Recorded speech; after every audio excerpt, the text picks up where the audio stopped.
I'd like to open up the Village Council special meeting agenda, Friday, January 7th, 2022. I show the time at 12:44, let's call it. And we have a full, not a full quorum, but missing one with Kim on remote. And Andy is not here with us, Councilman Wortman. I'll need a motion to approve the agenda as stated. So moved. All's in favor? Aye. Aye. Motion passes.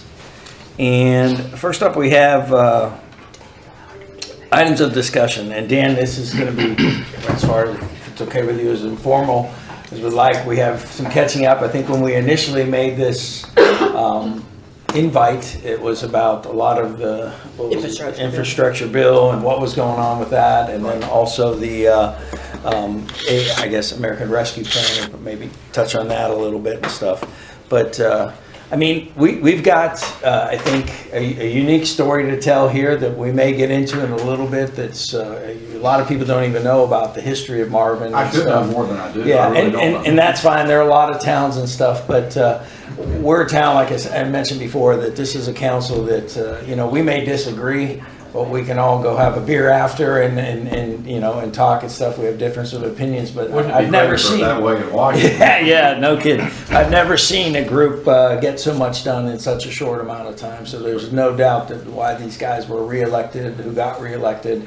That happened for all of us, and we're welcoming Wayne onto the board, and we'll soon have a sixth board member coming on. But really, we wanted to open it up and maybe have you talk a little bit about that, the infrastructure bill, and where it's at, where you see it at, and just talk about that it still may come into play, and even with the voting, and they're trying to change that as well, my understanding, to push it through and push it on us now that they, let's just call it the other side, Yeah. from my side, yeah. from your side is looking at it to push as much as they can through, or just have it as an executive order. Where do you see things that? Well, and now the infrastructure bill did pass and was signed by the president. So you guys obviously, and I understand the good reasons that every municipality would want to evaluate what opportunities that creates, probably indirectly through the State Department of Transportation. The Build Back Better legislation, the legislative centerpiece, seems to be dead. And that's, so it's pretty much extraordinary. I mean, and it's not a, it is, you know, it is interesting that we do have this kind of partisan hot divide, but that centerpiece is dead not because of differences among Republicans and Democrats, but because of differences among Democrats. So Joe Manchin has kind of put the stake through the heart of that, finally saying he's not going to support it in really any configuration that he can identify. Mm-hmm. And so I think that leads to, and so as you say, Joe, the focus suddenly shifted on the part of the majority in the Senate and Schumer to the idea that they're going to make a real priority to get H.R. 1 through their election. There are two bills. There's also the John Lewis, I forget what they call it, the John Lewis voting rights, modern voting rights bill or something. So they're two different bills, but they're quite aligned. It's just very much a consolidation of federal control over all elections in effect nationwide, certainly all federal elections, in the way that you can't really run dual systems, so it would ultimately have all election regulation run out of Washington, which is currently something that's done state by state, and that's fundamentally what the Constitution contemplates. So I will tell you that I've been scratching my head as I've watched that evolve over the last couple of weeks. I don't think, it doesn't make sense to me, if Build Back Better is dead because of Joe Manchin, I think that bill doesn't move because of Joe Manchin too. It obviously requires, Build Back Better was a reconciliation budget. It could pass on 51 votes. And so that's dead because of Manchin. Two of the Democrats whom Senator would not support it. But this major election regulation change would require 60 votes in the Senate. So they have two steps they have to get there. They have to first of all persuade Joe Manchin to permit a radical change to the filibuster rule. and then they have to get his and Sinema's vote for the substantive bill. And I know that he has articulated opposition to that. So I think country owes great debt, in my view, to Manchin, and will continue to. But we'll see how it plays out. I don't think that has great prospects moving forward, and I think all both of those things are good. I will say that I think where we otherwise seem to be, and there are a lot of indications of this that I think are neutral, is I think there's you have 25 Democrats in the House having announced retirements. You have polling, the president is in very bad shape on approval ratings and support. I think we continue to have a sort of a volatile and sharply divided political situation in the country. But I think there's likely to be a change in the House, which should, I would like for it to have a variety of effects, but I think that if I just sort of say it in a neutral way, I think it'll probably have divided government, and you'll have probably a question of how much executive action can go on. Joe, you made reference to that. The president may seek to do a lot of stuff via executive order. But you guys control the purse, though, right? So we do, but there's a lot of stuff that happens that's more or less on autopilot. There is the executive power is extraordinary, and it keeps the limits keep getting tested. So it gets to be sort of, how far can you go in executive order, and then what will litigation result in? President Trump made a lot of difference in the court composition, so I don't think it will necessarily be easy. It's going to be sort of a back and forth kind of close combat kind of fight, and I don't know that it's going to be very easy to predict. But Pramila Jayapal, who's the leader of the Progressive Caucus in the House and was the primary advocate for this robust, there we call it robust, Build Back Better, massive increase in the size and scope of federal government social legislation. She was the one who's specifically advocating for President Biden to do a number of things on executive order.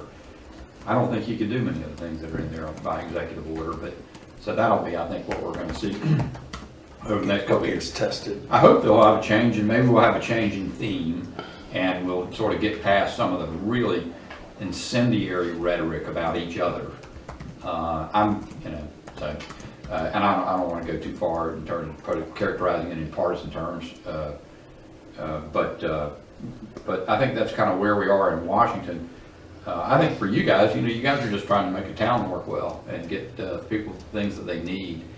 I do think part of one of the byproducts of sharp disagreement, even if you take the infrastructure plan, I would think the existence that most of your folks live, and to the extent I've ridden around Union County for a long while, I've always been stunned to go out. Probably nothing unique about it, but getting out near Weddington, between Weddington and Monroe, in rush hour, and seeing just the miles long stopped traffic or whatever. I can't imagine being in that every day. And there are probably limitations, but I know people are always probably largely interested in, can we widen roads and add capacity for basic being able to get around, and that does seem like really nuts and bolts meat and potatoes government, and we probably could, if we could find more consistency in Washington, devote more of our resources to that. But I think the unfortunate thing about the addition to the highway surface transportation plan through means of this legislation, it added some significant amount of money to the ability to build roads and bridges, but it took hugely disproportionate amount and put in other things that I don't think are probably going to have a great deal of impact on your citizens' lives. I could be wrong about that. I mean, they got a lot of money available you could get for charging stations for electric vehicles. They're going to do a lot of stuff with broadband. If you want your local government to get into the business of operating a local broadband service, I don't recommend it. I've seen that before in local government, but there's money to do that. There's a tremendous amount for climate sort of investment. I don't think it's going to have a lot of impact on you all, so what I've seen the number about $7 billion or $7.5 billion of road building money that should come through NCDOT. NCDOT's had its own challenges over the last couple of years, and so I'm not sure all those are resolved, but But I know that you all probably paid attention to that and see what infrastructure impact it could have. So that's kind of my sum up of where I guess I see what's going on in Washington. I'd be glad to talk about any particular issue. Yeah, no, a couple of years ago, before this council, we approved POW bill funds, and you had to be at a certain level tax-wise, which we were at the lowest level possible, 5 cents. We've had one tax increase in the 8 years I've been here. And that was specifically for, it was clear the community wanted an additional safety officer, so we had added a sheriff, which we are a group, I think, of individuals that every day thank the officers that are here and serving, and we support them wholeheartedly versus what you see going around across the country. But you got POW bill, we took over roads, because it was sort of a stand-in-line thing. The state couldn't even get to secondary roads. So we've taken it on without really increasing any taxes, and we're doing it slowly. We talked about taking it on over all at once through a bond and all these different efforts, but slowly we've got, how many miles? Maybe 12, 14, 16? 17 miles out of 30 some miles we have in our little town. So, but POW bill, I think, is a federal.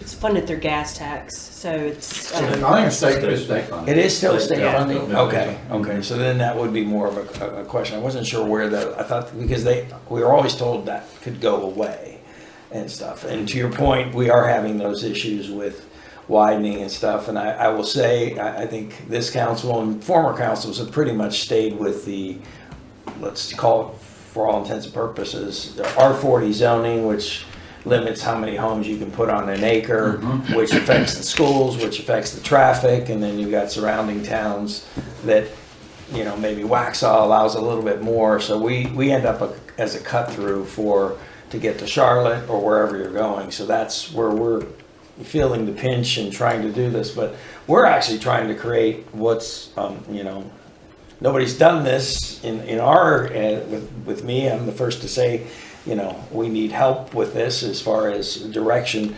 We're trying to create a heritage district, we named it, and it's essentially from roundabout to future roundabout that keeps getting pushed off every, it seems every year and stuff, although it's been on the books for quite some time.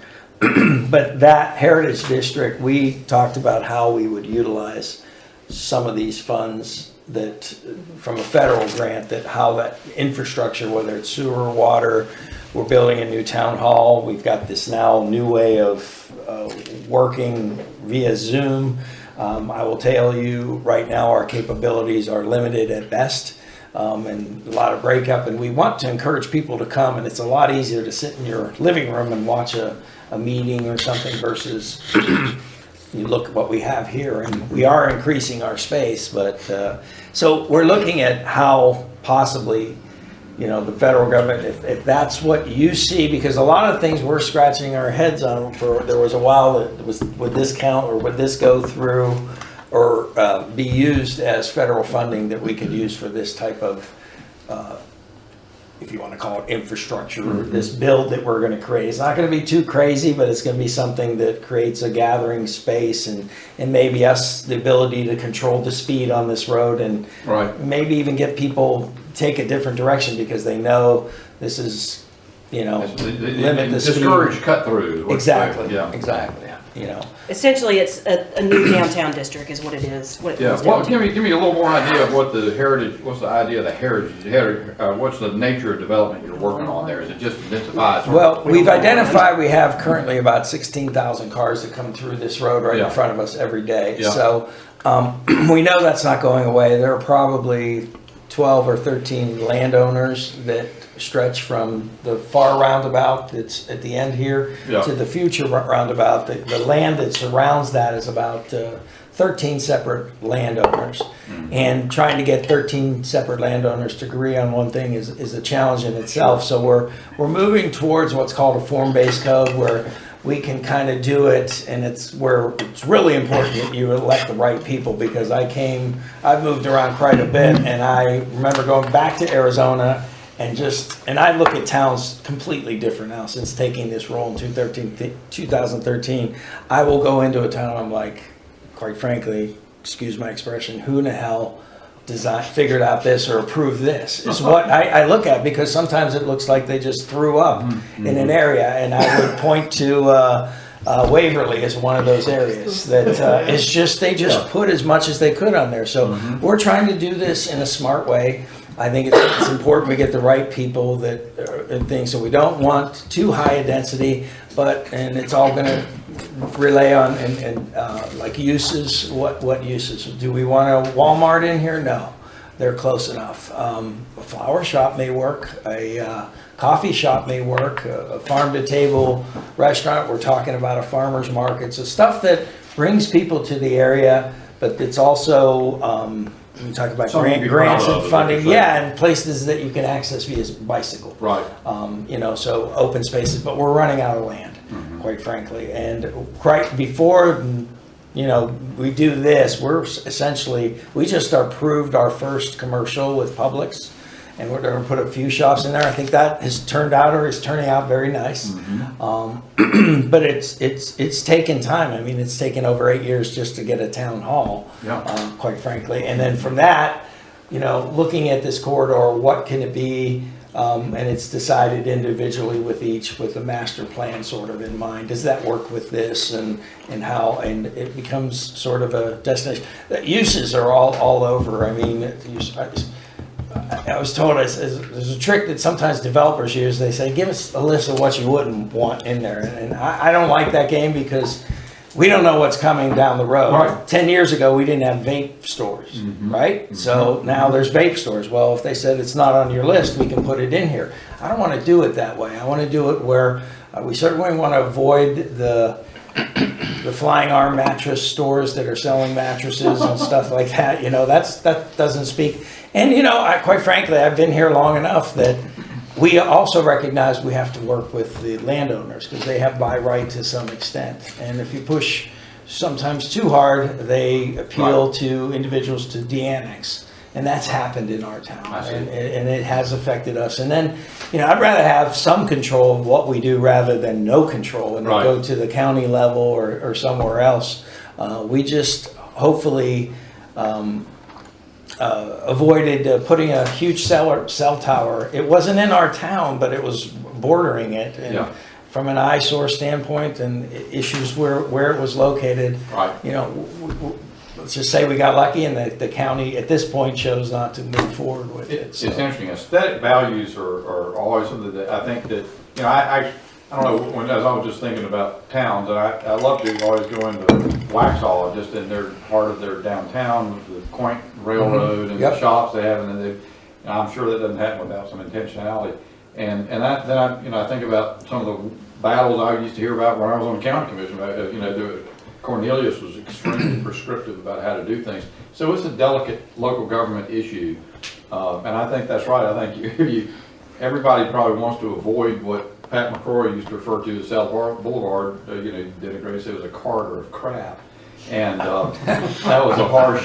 But even however free market one may be, I kind of concur. That's sort of true. Yeah. So I do still understand the challenge, and as you say, you get really prescriptive, you may get then reactions that sort of undermine your overall strategy. But I hear you. That's So do you see some of this federal grants? And by the way, I'll speak for myself on this. I was against.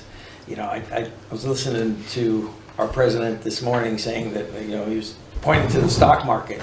And I'm thinking to myself, by default, inflation would increase the stock market, right? I mean, the stock market's up because everything costs more. So why wouldn't a stock price cost more if everything's gone up 7%? So that kind of, and they didn't get good numbers on the economy and stuff, but these, getting people back to work is important, I think. So if there's a message from me, I don't know about the rest of the council, I think we're probably pretty much aligned, but these handouts they've got to stop, because it's like people aren't going to go back to work, and we're going to continue to have these back orders of stuff and not having. I mean, you can't even go to a restaurant and get service, and they tell you going in, please be patient with our staff and stuff, and it's but work is a good thing for everyone, and there's stepping stones in life. Not everyone starts with the $50,000 or $60,000 job. I certainly didn't. Right, me either. But I was never hired by a poor person either. Yep. And, you know, so. If you don't work, you're probably not gonna have a lot of hiring. Right, right. So I think what we're looking at here and how, and I guess that was my question for you as things are going on since we invited you, is how can we use you in your position to, and it made it sound bad that I'm saying using you, not at all. but, I think that's a great question. how can you help us Exactly. in getting something like this? Because I will tell you, Dan, there's a story to be told in this town that many people know about. 100 years ago, two white women that never married, you know, they raised a black child in this town. And a writer, Gene Stowe from the Charlotte Observer, wrote about this, and they actually made a movie about it. Yeah, I think it's a big deal. And you know, these women, when it came time for them to bequeath their 800 acres, they gave it to bequeathed it to the black child that they rose in their family and stuff. And that's when the family members came out of the woodwork and said, these women must be crazy. But 100 years ago, and they're buried right across the road here. So we'd almost like to, you know, obviously memorialize who's in there, because there's a lot of history right there as well as the over there. But these women, they went to court, 12 white gentlemen that voted to uphold the will, and you know, and if you look at our town as from a diverse standpoint, we have a good Indian population. It's a wide range of people that are here in this town. And, you know, yeah, we're a affluent community. We're also low tax. We're pretty proud about that. We're low crime, obviously. And we want to do something special, but, you know, I've been told many times, you only get one chance at that, you know? I mean, how you change that and stuff, but how could we utilize your if at all, in helping us build this infrastructure that we're going to need, because a lot of this is sewer and well systems that are on here. Yeah, I will say. Roads too. Yeah. Well, and I'm glad you raised sewer. I mean, there's infrastructure money for that, and one of the big features of Union County, I have some familiarity with the water and sewer issues out here. I represented Union County in conflict with Marshville before I ran for Congress, and also was involved in their big capacity fee controversy that they had, some litigation for that. And so I have some background in that. I think part of the answer is, Joe, that I don't know every which way you might be able to make use of me, but it's sort of been a one-off experiential sort of exposure to things. There is a grant program out of US DOT that aims to sort of do opportunistic transportation-based improvements. It can be sidewalks, I mean, bicycle paths, it can be roads, theoretically. Some of those grants are pretty large, some are small.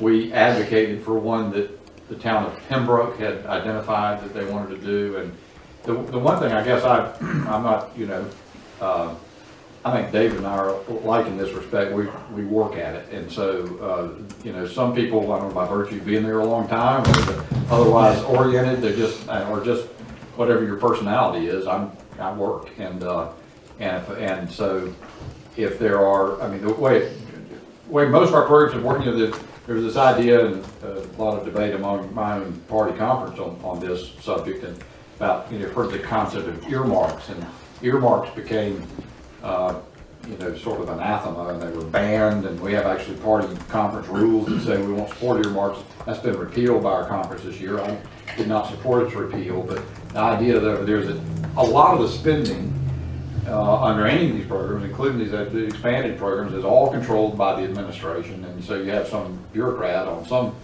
hopefully straightforward and fair metric basis deciding how things get done, and so there's usually an application process and staff review, and then it gets done. And about the only role, I say the only role, but I think it is an important role, is advocating for it. So if there's, once a project's been conceived and articulated, and there's an application for a particular grant program, we call people until they're tired of hearing from us. Is that And- called the RAISE grant? You're referring to the raise Uh, grant? It's been called Formerly various things. Tiger. It was actually called the Tiger Grant, and it was Yeah. called the Build Grant, and I don't It's know the what the latest, raise, okay, I yeah. think that's probably right. But I think it was 6 million or something like that we got for the little town of Pembroke. And I say we got, I didn't get it, but I mean, I think, by the time they finally put the secretary on the phone to talk with me, so I'm glad to, and I think that's core to what I'm supposed to do, is to push staff and push myself to advocate to advance things that you find to be, or that we can identify as opportunities. Now, I do not, in a sort of have a catalog of what all the opportunities are. You probably know them better than I do. I will say I was exposed to that one. There are others, and it depends community by community. I would imagine, just without ever starting, that the challenge that you all will face is that you're an affluent community. They seem much better able to pat themselves on the back or whatever. But I still think, notwithstanding that, if there's a plan and there's a concept and you can figure out a place to make it fit, we're happy to advocate for it. Now, let me say beyond that, my people are constantly in the process of learning as things evolve, like the infrastructure plan just having been enacted. There's a series of webinars and so forth that they'll be attending to get complete picture of how that money is distributed to the states, how the states are going to do things, and just help, to what degree does the state DOT take over distribution issues? Are there grant opportunities, either USDA or DOT and so forth, that for which you may have something that might fit, and try to interact with you guys and try to identify places you might go. So I can't tell you off the top of my head, I know where there's a pot of money to do what you want to do. But I do think this is the beginning of a conversation which we're familiar with each other. Let's have a periodic visit about what might be able to happen, and certainly get you plugged in the right staff person so there's some continuity in a discussion. And then let's see if there's something there. I will suggest you not jump to the conclusion that there is necessarily money available to do what you want to do. Right. I think I've had a number of things since being in this position or running for it, that some folks, that are just sort of think, how can we sort of get our problem solved by getting federal money to do it? And as much money as the federal government spends, that doesn't necessarily mean there's money for the taking. Yeah. On this, I referred to the roundabout that's been delayed.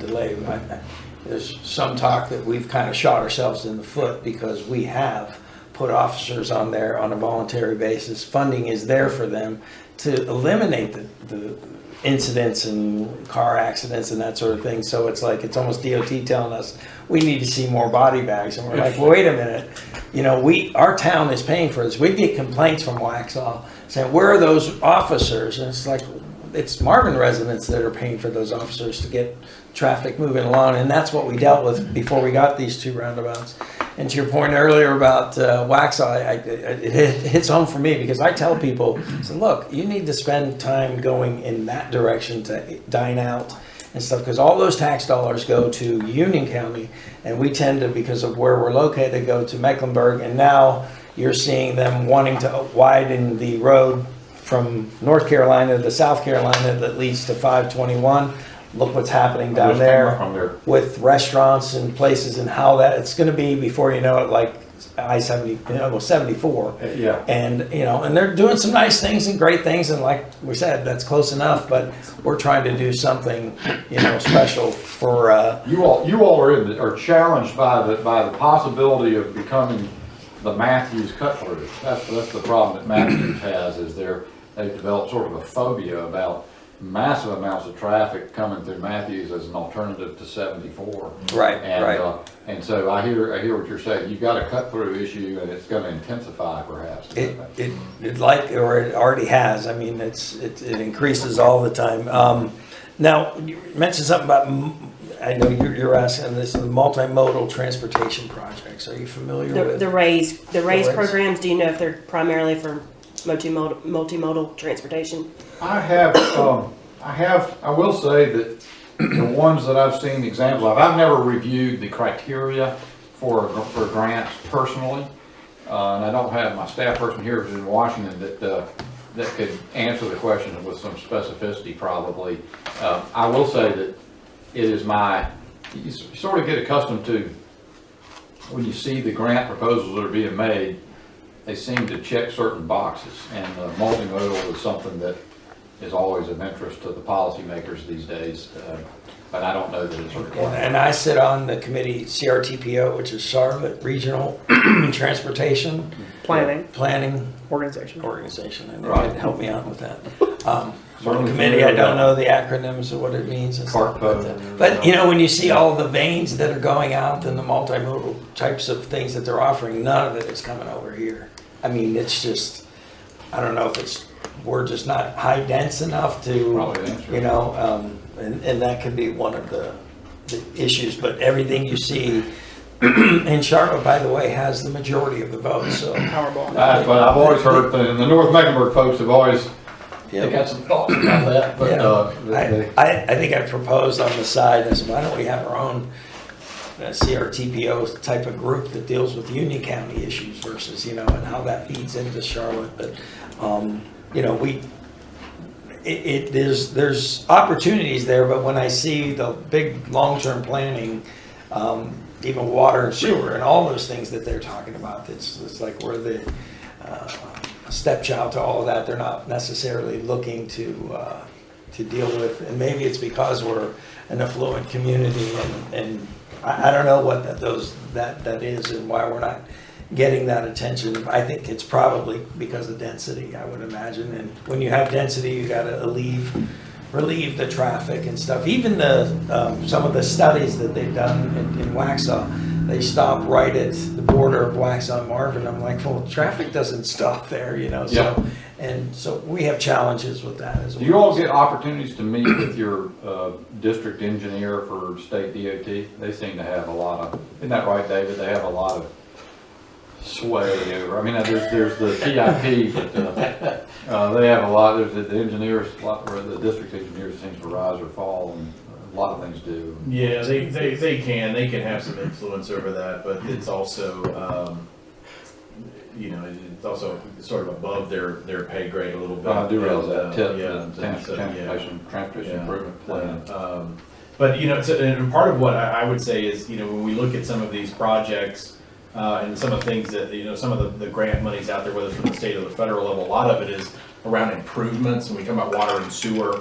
It's not about expanding and adding new. It's about upgrading, you know, failing infrastructure. And so, you know, part of what we have an issue with, I think, in terms of the Heritage District is, you know, I mean, that's something new we're trying to develop, getting monies in for that versus upgrading existing infrastructure that's already there that may be failing, like we've got in other parts of the county and that type of thing. So I think in terms of some of that, there's I think certainly going to be some challenges, you know, with that. I mean, we're obviously working on getting the roundabout over here expedited, and I think to your point, I mean, it probably has hurt us that we've been paying, you know, folks to do that. But you know, we're working with DOT to try to, you know, to help get that, and I think that's maybe where there's some opportunities where we've got public safety issues, and I don't know with some of these grants if there are issues with public safety. And I think about, you know, we've got this roundabout, which has been a big problem. We've got the roundabout down by the high school, or the Bonds Grove and Marvin Maxwell that has been proposed as well. Mm-hmm. And so I mean, there's a couple of different projects I think we could look at from a public safety perspective. Yep. And obviously, you know, you travel Union County quite a bit. I mean, we've got a lot of 2-lane roads, and you know, it just wasn't built for the infrastructure, for the number of people that we've got, and whether they're coming from Charlotte or Union County or South Carolina. Our roads can't handle the. That's a very good volume. Articulation of a box that might be able to be checked. And so that might be something that we think about, is maybe there's a way to look at some of these other projects that, you know, maybe there's a way that if we could get some support for some of those, then maybe we wouldn't have to spend money on some of those projects that could then be used for other things. So Yeah. Maybe a way to think about that. And it's interesting, you mentioned McCrory. I remember there was a meeting years ago with him and stuff, and it's almost, and he didn't like hearing what I had to say. It was almost like, it was a pay-to-play type process where, DOT's just up front with us, and they're saying, hey, you want this, you got to participate to this level if you want to get moved up on the list and stuff. And we saw that in our own little neighborhood, because the neighborhood both Jamie and I live in are half South Carolina, half North Carolina. Mm-hmm. And, it's who you're dealing with on a government level and stuff. But there's, to his point, I can appreciate that. If that's an angle we need to take, then we're certainly, I guess we'll It's something to be thoughtful about what sort of ways you can make your plans dovetail with the objectives of whatever grant or allocational methodology there is. And I don't know what they are, but we can discover it together. Yeah. Well, I know, like we were talking about, because the plans for the new town hall were already underway, when some of this came out, and some of the funds that were there, and in terms of being able to use ARPA money for COVID-related issues and other things. I think there's some pieces of that you could use it for, but it wasn't really designed for new capital infrastructure. It was designed for maybe improving existing infrastructure to be able to deal with COVID and other things. But I think there's some pieces of that could maybe be offset by some of those funds in terms of being able to provide additional space, additional technologies for meetings to make it safer as a part of that, rather than the physical structure itself, maybe some of the components or the technology within, or some other things like that. But so wherever we can look at some of those, and I don't know what the final data has come out, or the rulings come out on some of that, but wherever we have the ability to use some of that to offset some of those expenses, maybe those expenses can then be reallocated for other things. Well, that you mentioned that, I want to interject here for 1 second, because I was reading this before we had this meeting. The final rule came out yesterday, as you all know. There's a section in here that determines your revenue loss, and that, as you're probably familiar with the interim rule, it was a very complicated formula. You had to put in all kinds of stuff. However, it looks like on the final rule, you all decided to do a standard allowance of $10 million. And the way that I'm reading it is you can have the $10 million, up to $10 million spent on any governmental service. So that could be construction of those said things. Okay. Yeah, I doubt very seriously somebody's going to come clawing that money back. Just the number of municipalities across the country who've received allocations of that.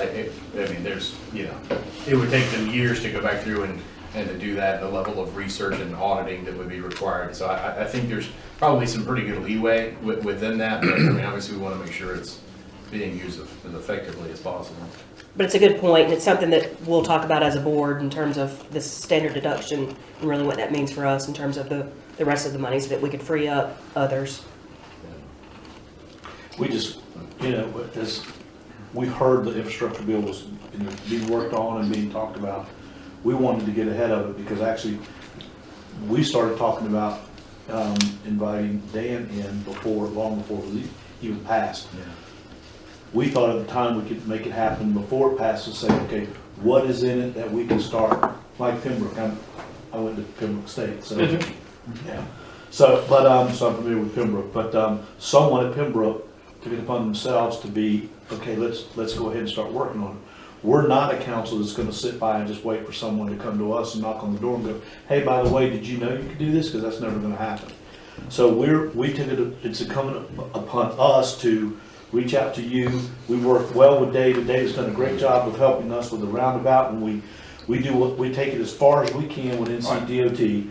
And when DOT says, no, we can't do this or we can't do that, then we go to David and say, okay, David, how can we open that door back up? Right. So again, we just wanted to really kind of find out what is in it without having to go read the whole thing and interpret the whole infrastructure bill, and to introduce ourselves and some of the roadblocks that are in our way that you might be able to say, okay, hey, 2 months from now, you may be walking through something, someone says, hey, this happened, and you go, you know what, I just met with Marvin, they were in the same issue. No, absolutely. I think, Jamie, that you got to have the dialogue start. And I don't think there's been anything in particular had we met earlier in the time, that would have affected I agree. the infrastructure program. In fact, I didn't vote for the infrastructure program because there's no That offense wasn't to your anybody. Yeah. Well, I'm still wondering when we're gonna put the shovel down, because we can't continue to print money. I mean, it's Yeah. a simple concept, put the shovel down. Yeah. I'm still looking for shovel-ready jobs. I don't know. Well, we can always go back to cash and truckers, so let's go beat this stuff up. And Jamie, furthermore, that you know, mentioned the Pembroke example, and again, the names have changed. You were telling me, Christina, a name that I haven't even heard of, but you know, they keep changing the name of it. But this grant program that they found, that they were in, had an established project and were seeking funding through that grant application process for a number of years. I will say, probably just good fortune, but it happened when I was incessantly telephoning the Department of Transportation until they said, okay, quit calling me. But I mean, it probably had nothing to do with it, but that did happen. And I think it is, I mean, it's never going to be a direct line from, you know, this conversation to that result, but I think it's an important engagement process. I'm perfectly willing to do it.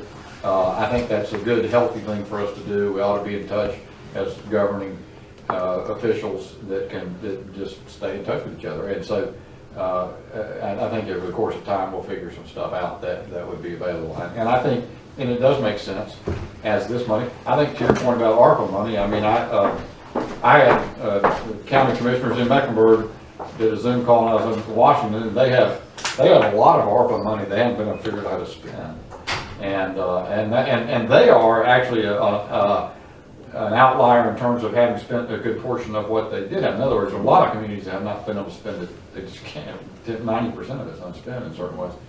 And so they want to, you know, they're hoping for legislation to take the handcuffs off. They just want to spend it on whatever. And I said, well, you know, just for fun, I said, you know, if the emergency ramifications that led to appropriating all this money are not, you know, they're all resolved, all addressed, make sure the money just get right to the federal treasury.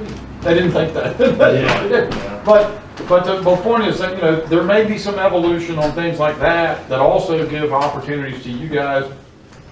You know, I don't think we've seen the last shoe drop, regardless of which party is in charge, about whether there may be some more allocative decisions arising out of it relating to the pandemic and its results. I may not even agree with all of them, may not even support some of it. It will not stop me from, once those things pass, from trying to partner with you guys to figure out how we can resolve your issue.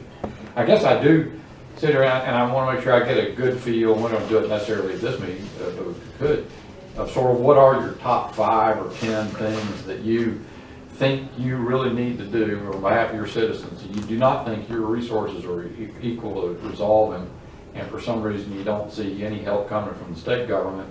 You think federal, you know, so, I mean, for example, are you guys out here on county water and sewer, or do y'all have a municipal It is system? county. It is county. Well, we don't have our own water system or anything, so we're. Do y'all have county. issues that affect you? I mean, I know there's a capacity issue in the Yes, county. there is. And I know that affects development, but I don't know how much, you know, you said there's not much land left. I don't know whether you guys have sort of got your. We actually are inviting our county commissioners to our retreat in February, and that's one of the top questions for, you know, with what we're looking at here and what they've talked about in the past. Your point about the concerns of limitations, water and sewer, how will that, if at all, affect what we're doing? Because right around the corner is 75 homes. They may be talking another 75 homes there, plus the light commercial, if you want to call it, Right. for the Heritage District. You know, how does that affect it? So,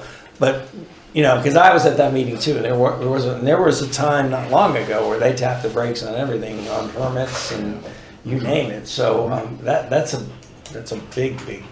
I think it's probably one of our biggest. Make sure we have the capacity to be able to do that. We can't put these homes on well and septic. And there is a fairly strong vein of sentiment in Union County, particularly Unionville and northeastern Union County, that would love to shut down development completely if they can. I mean, I don't, and so I think that is sort of a political fight you all have within the county about what to do.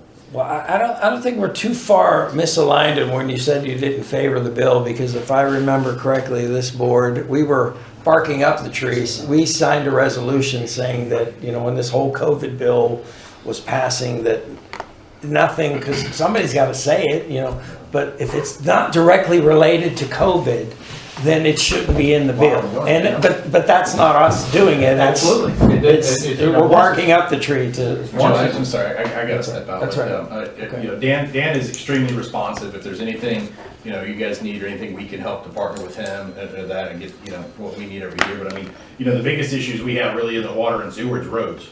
1 through 5 is roads. Right. So. Okay, it's- that actually, y'all agree with that point? Yeah. Yeah, that's what I assumed, and so your water and sewer came up, yeah. Yeah, so that's, we're trying to get that figured out from the state. And is it a question of widening, David, you want to go, it's good to see you later. Thank you. Yeah. Thanks, David. Yeah, good to see you again. I'll call you later because I have to talk to you about something. So I'll call you later. Is it a question of widening roads, or is it a question of new roads through different routing?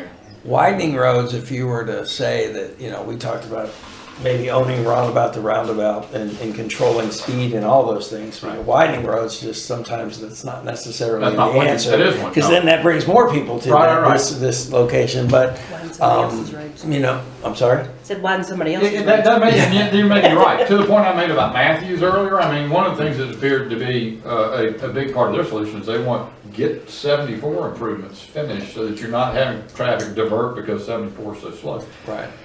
And yeah, I don't know enough about the geography around here to sort of think about what you guys.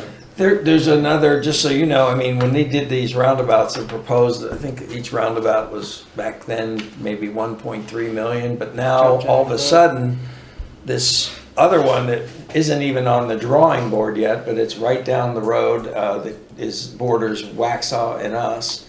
They're projecting DOT, all of a sudden the number's over 5 million or something like that. So we're like, we went from 1.3 within a very, very It's short amount of amazing how time. those things seem- You know, and now it's, you know, gonna be 5 million, but For I a think roundabout. I think that type of road has worked very well in our community specifically. It can't happen fast enough. It's, they can say all they want at DOT that it's, you know, funding issues, COVID, it's a hurricane or whatever. I mean, we've heard it all. We've heard it all, and to the point, Dan, that we even toyed with the idea of creating a bill that, or a what do you call it, a bond, if you would, and we would pay for it to do it in today's dollars, and then have DOT just IOU pay us back because if you're not going to do it, I mean, I think that kind of group that thinks a little bit out of the box. We don't want to wait because this is today's dollars, Right. and then when you delay it like they have Yeah. for so many years, that number goes up, and guess what? And we have no control over this, but that DOT agreement we have with them, we are on the hook for 50% of the overruns, and we have no control over that. Gotcha. So our thought was, well, why don't we just create a bond? We could do that, and all the whole town pays for it in today's dollars, and we get it done, and we finish the roads out, the 30 miles of roads, and then, you know, eventually have that payback. But that kind of failed by the wayside. I mean, it's an increase in taxes. I don't think we're big fans of that. I think we've managed very well. Yeah. With the tax rate that we have, and you know, the generation we have now, they want it now. I mean, that's, you Right. know, I was in debt once before, and once you're out of it, it's like you think totally different of it. You know, you don't get it until you have the money to pay for it, and it's not just increasing taxes is the answer in my view. So. Right. So do y'all have someone that's kind of, I assume it would be you, that maybe we could partner up and That'd be the place to discuss? start. A Okay. couple guys in Washington that sort of deal with it, but Caroline ought to be the conduit to get you started, and then just figure out how to get that going so that you, we're sort of having a conversation with people that know a little more than I do about the granular level of stuff. So I think you've kind of summarized all of the concerns we have. It is primarily roads. So if there's, to Councilmember Lyons' point, if there's anything that you see that comes down the line that could benefit us in terms of water, sewer, roads, feel Right. free to chime in and let us know what's going on. But we just want to start this conversation and engage and put you in the back of our minds, and same thing with us too. And Right. you and I will touch base and Absolutely, and I try to take detailed notes, and I'm going to send this off to our legislative director, Scott, as well as John Wynn, who's a legislative aide in the office, who has really dove in deep to the infrastructure bill, and then I can take your concerns and connect you with them. Okay. And I think they'll be the best point of contact. They know far more than I do, but I would love to be that liaison for you, perfect. or any of you, for whatever your needs may be. Good. Well, we've done, Christine and our staff has done a tremendous job. Because I would argue that we're understaffed, but for the staff that we do have, has done a tremendous job of vetting all the stuff that's COVID related and what we can do and how we can utilize some of those dollars and funds down in our new town hall. They've done a tremendous job in that. Good. But we've got to help, as council, we've got to help them be able to just continue to push this on, reaching out to you and Yep. letting you come is a big step in, again, just forming the bond between us and even David. David and Todd have done a great job. We've kind of walked some other issues up the food chain, so to speak, and they've done a really good job of helping us out. But this is a huge starting point for us to continue to vet all of the stuff that's out there. And we don't want to sit back and go, wow, well, why didn't we do that? Someone else is going to go, well, we grabbed those funds and you didn't. And that's our job as being, representatives of Marvin. And my experience is that it's one-off. I mean, and that's just, it's, nobody, as much communicating and getting around as you do. Some people are a step or two down the road, and so I'm not saying I see people that can come, but I'm just saying that Pembroke example, one that happened. And we subsequently advocated for one of those grants together with Alma Adams for Charlotte or something. I don't remember what, I don't even know what the status of it was, but they haven't plugged me in as much to say, and then did that make a difference? I don't know, but I do think this is important, and so I think it's good that we've had the opportunity to do it, and we'll get to work on it. Thank you. Thanks very much. Kim, do you have anything, Mayor Pro Tem, that we missed, or? Thank you. Yeah. Yeah, that was beautiful. See what I got. Just give you My new one that I have now. There. This is the wrong address. I'm just letting you know now, but it's the new address. Most important is my cell number's on there. Okay, I'm mine glad as well, Okay, so, good. I don't know, I've only got a couple more, Thank but, you. personal cell phone is on there, so we, yeah, that's right. Feel free, anytime Yeah. something's on your mind as we work with you, Thank or if you're having some Thank you, problem with sir. communications not happening or something like that, Right. don't hesitate to come in. And any other questions from council, or, You can see that card if you don't mind. How, when you head back to Washington, and this is just me personally as well, we see the news, pick your news outlet. I'm more on the Fox News side, and you call it what it may, but how tense is it in Washington when you're talking to a colleague that is on the other side, so to speak? And is it that just venomous? It's pretty close. I mean, so I hate to say it that way. it's gotten that way. It has. I mean, I think there are people who've been up there a long time who have long-standing relationships. And I will say that, it is not uncommon to have a cordial moment on the elevator with somebody. But it's, and there are moments in the middle of a markup over bills when we'll kind of hit upon some new question that'll lead to some fairly nice back and forth. But there's a lot of the rest. And there are, I think what is very interesting, and it poses a real challenge for, I think, it's funny that people on the left are saying a lot about threats to our democracy. And yet, some of what has been done by the majority in control of the House is institutionally novel. It has never been done in the history of Congress. So, removing minority members from committees that they've been assigned by their conference. 2 members, that's happened to the general proposition, 2 Republican members. On this January 6th committee, The majority leader, or minority leader put on 5 Republicans, and the speaker rejected Jim Banks and Jim Jordan. Right. And maybe I'm very close to Jordan, you know, he's a fighter and everything. Jim Banks is, I mean, it's just an extraordinary decision. And then after the minority leader pulled off all Republicans in response, they put on 2 Republicans who are sort of distanced from the Republican conference. And those things have never been done before. And I think, so then the question that it begs is, if there's a change in control, does the now minority and the majority do the same thing to that minority? And where does it stop? So you have this very difficult choice between being, you know, being steamrolled or doing things that are, you know, first occurrences in American government and that aren't moving in the right direction.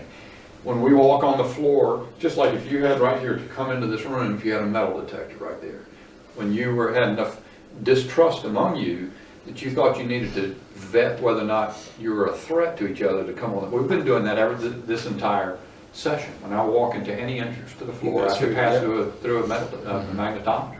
It's amazing. That is now, I'm trying to be neutral about it in the sense to say that majority says, well, that's provoked by 1 or 2 members on our side or Second Amendment advocates who are very bold about that and that they think one might be carrying or something, which I just, you know, so we keep stepping, Jamie, a little deeper into this controversy.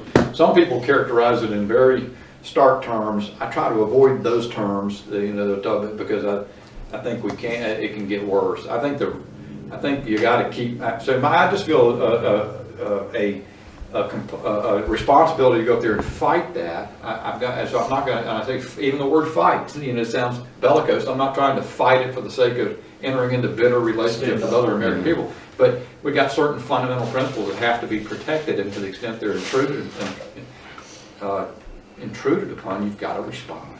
But I do think at the same time, some of the bomb throwers on each side, now I mean, someone might say I'm a bomb thrower at times, but some of the ones who are more extravagant and superstars maybe on one level, the 57-year-old bald guy is not the superstar, and I don't want to be any slouch in terms of fighting out the things that need to be fought, but some of it is gratuitous on both sides, and it leads to a pretty dangerous place. So I think we have real challenges. There's no reason to shirk to hide from that. We have very serious concerns and or problems that we've got to change the temperature on. I do think anybody who wants to consider it a permanent state of affairs that we won't be able to have warm relationships and speak courteously to one another ought not be in Washington. Do you think term limits should be considered? I think it's a very common idea among Americans. I support term limits because I've tried just about anything to change the dynamic.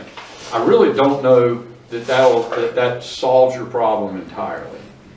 Because I think if you just get a bunch of people who are amateurs at it coming up there, I don't know. I think one thing, I think it'll cede a lot of power to lobbyists and bureaucrats and staff. But I also think it could be I don't think it necessarily cools off the environment I'm talking about, because I actually think the people who get along best in Washington, people who've been there the longest. It is the people who come up, you know, our respective sides get angrier and angrier, and they send their bolder and tougher people. So that's all you're setting up. It was Marjorie Taylor Greene versus AOC, and that's everything that you got. It's not a true representation of the country either. I think that's right. That's right. Yeah. And anyway, there are challenges. But I'm fascinated by it. I'm glad to be there. I'm glad to have an opportunity to meet you all and let's open up this process so that we can do. I see your election campaigns you're starting to. We'll see. I'm going to jump back in, right? Currently, I'm going to run for another term. Okay. Almost certainly. There is a question right now what our districts will be. You follow, there's litigation going on right now over that. So the candidate filing has been stopped or suspended, and primary's been moved from March until May. But I would think under most sets of circumstances I can envision, I will take another shot at it. Good luck to you with that. Get your stuff. Yeah. Good. Good luck with that. Bob, did you want me to seriously sign something? Yes. Okay, I'm happy to do that. And then are we able to close? You need a motion to adjourn at 1:42 PM. I need a motion to adjourn this meeting at 1:42 I haven't PM. talked to Rob, So but moved. he's a marvelous guy. Yeah. All is in favor? Aye. He's been through some stuff. man. Adjourn. Wayne, I assume you're, thank you. I had,